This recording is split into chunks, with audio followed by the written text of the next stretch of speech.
Hello दोस्तों, ये बात उन दिनों की है जब महात्मा बुद्ध अपना समय वन में व्यतीत कर रहे थे। इस समय तक बुद्ध की प्रसिद्धि दूर दूर तक फैल चुकी थी। बहुत दूर दूर से लोग अपनी चिंताओं और परेशानियों का समाधान खोजने उनके पास आया करते थे। ऐसे ही एक दिन जब बुद्ध वन में अपने शिष्यों को प्रवचन दे रहे थे, तो एक व्यक्ति अपने 20 वर्ष के पुत्र को अपने साथ लिए बुद्ध की तरफ चला रहा था। जब वे प्रवचन स्थल के पास पहुंचे तो बुद्ध ने एक नजर उन पर डाली और इशारे में बैठने के लिए कहा। जब प्रवचन समाप्त हो गया और सभी लोग वहां से चले गए तो बुद्ध ने उस व्यक्ति को अपने पास बुलाया और बैठने के लिए कहा। वहां चारों तरफ हरियाली छाई हुई थी, मौसम बहुत सुहाना था और तरह तरह के पक्षियों की आवाजें गूंज रही थी। इसके बाद बुद्ध ने उस व्यक्ति से आने का कारण पूछा तो इस पर व्यक्ति ने कहा कि मैं 2 दिन की लंबी यात्रा करके अपने पुत्र को आपसे मिलवाने लेकर आया हूँ। ये मेरा इकलौता पुत्र है और यह हर समय थका रहता है। ऐसा लगता है जैसे इसके अंदर कोई जान ही नहीं है। इसका स्वभाव भी काफी चिड़चिड़ा हो गया है। अगर हम इससे कुछ भी कहते हैं तो यह हमारी छोटी छोटी बातों पर गुस्सा हो जाता है। इसके देखने की क्षमता भी उम्र से पहले ही कमजोर हो गई है और इसके बाल भी सफेद पड़ने लगे हैं। इतनी कम उम्र में इतनी बड़ी उम्र का लगना, मुझे तो कुछ समझ ही नहीं आ रहा है कि इसके साथ क्या हो रहा है। उसने कहा, तथागत, मैं अपने पुत्र के स्वभाव को लेकर बड़ा चिंतित हूँ। जब मैं अपने पुत्र को वैद्य जी के पास लेकर गया तो उन्होंने कुछ औषधि दी और कहा, अपने पुत्र को तनाव कम करने के लिए कहो।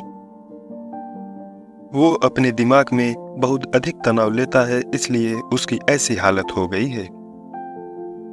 लेकिन उसे बहुत समझाने के बाद भी तनाव का मतलब समझ नहीं आया। मुझे नहीं पता कि तनाव होता क्या है, यह किन कारणों से आता है और उसे कैसे अपने पुत्र के दिमाग से निकालूं।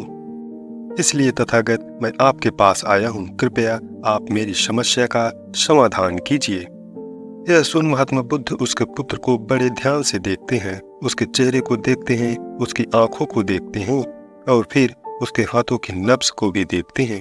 यह सारी विधि करने के पश्चात बुद्ध उस व्यक्ति से कहते हैं, तनाव लेना तो कोई नहीं चाहता, लेकिन फिर भी यह लोगों के दिमाग को दीमक की तरह पकड़ लेता है और व्यक्ति जान भी नहीं पाता कि तनाव में जी रहा है या नहीं।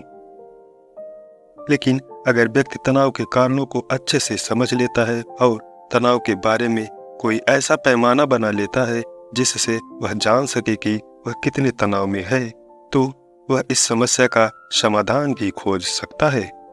सबसे पहले तुम समझो कि तनाव होता क्या है। जब भी कोई व्यक्ति कोई काम कर रहा होता है लेकिन उसका मन कहीं दूर भटक रहा होता है, कल्पनाओं में होता है, तो उसके शरीर और मन के बीच एक दूरी पैदा हो जाती है।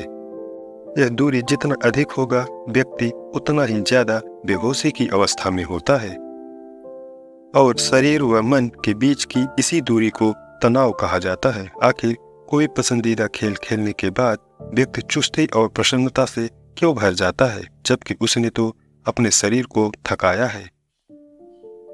लेकिन समझने वाली बात यह है कि खेलते समय मन व शरीर एक साथ पूरी तरह से उस खेल में केंद्रित होते हैं, जिससे शरीर और मन के बीच दूरी पैदा नहीं होती और कोई तनाव पैदा नहीं होता। अगर दिमाग में कोई तनाव भी था तो वो भी दूर हो जाता है। लेकिन इसके विपरीत जब हम कोई ऐसा कार्य करते हैं जो हमें पसंद नहीं है, तो हमारा शरीर उस काम को कर रहा होता है लेकिन हमारा मन कहीं दूर कल्पनाओं में भटक रहा होता है, जिससे शरीर और मन के बीच एक दूरी पैदा हो गई और तनाव ने जन्म ले लिया। इसलिए व्यक्ति को एक समय पर सिर्फ एक ही काम करना चाहिए और अपने तन और मन की सारी शक्ति उसी एक काम पर लगा देनी चाहिए, जिससे व्यक्ति के अंदर तनाव पैदा ही न हो। इसके बाद बुद्ध ने कहा, तनाव पैदा होने के मुख्य 4 कारण होते हैं और जिसने इन कारणों को जान लिया वो जीवन भर तनाव मुक्त रह सकता है। मुख्य कारणों में सबसे पहला कारण है अति महत्वाकांक्षी होना। महत्वाकांक्षी होना अच्छी बात है, लेकिन क्या कभी आपने इस बात पर ध्यान दिया है कि इंसान के लक्ष्य कभी पूरा ही नहीं होते, उसका एक लक्ष्य पूरा हुआ नहीं कि वह दूसरे लक्ष्य की तरफ भागने लगता है। दूसरा पूरा हुआ तो तीसरे की तरफ, और इस तरीके से वो अपने लक्ष्य को पाने के लिए जिंदगी भर गोल गोल घूमता रहता है। इसीलिए जो व्यक्ति अति महत्वाकांक्षी होता है, जिसने बड़े बड़े लक्ष्य बनाए होते हैं, वह वर्तमान में कभी नहीं रह पाता। उसका मन सदैव भविष्य की योजनाओं बनाने में ही व्यस्त रहता है। उसका शरीर तो वर्तमान में रहता है, लेकिन उसका मन भविष्य में ही रहता है, जिससे मन और शरीर के बीच दूरी पैदा हो जाती है और वह तनाव भरी जिंदगी जीने लगता है।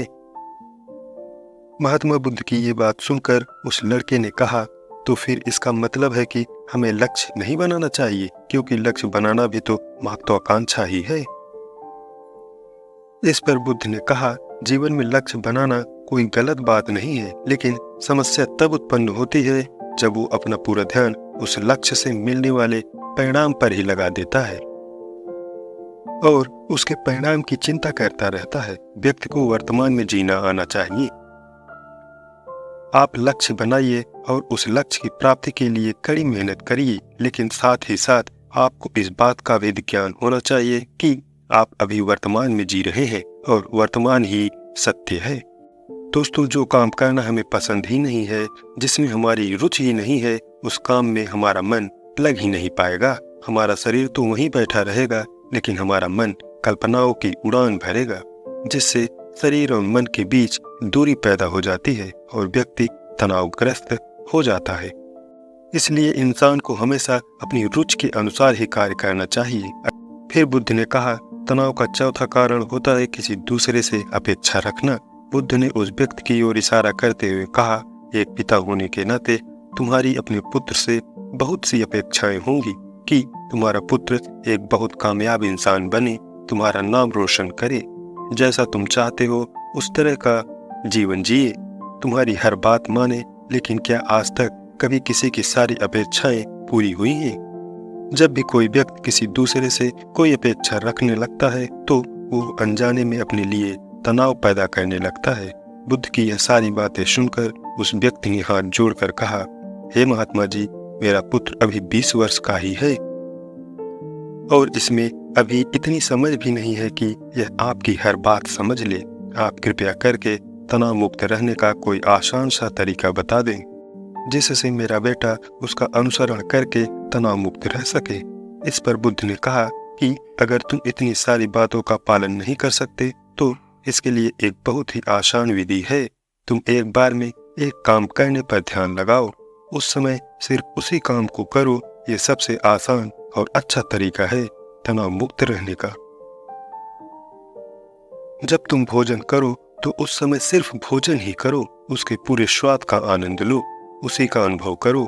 जब चलो तो अपना पूरा ध्यान सिर्फ चलने पर लगाओ। इससे तुम्हारा मन और तुम्हारा शरीर दोनों एक जगह पर केंद्रित रहेंगे, दोनों के बीच दूरी पैदा नहीं होगी, जो कि तनाव का मुख्य कारण होता है।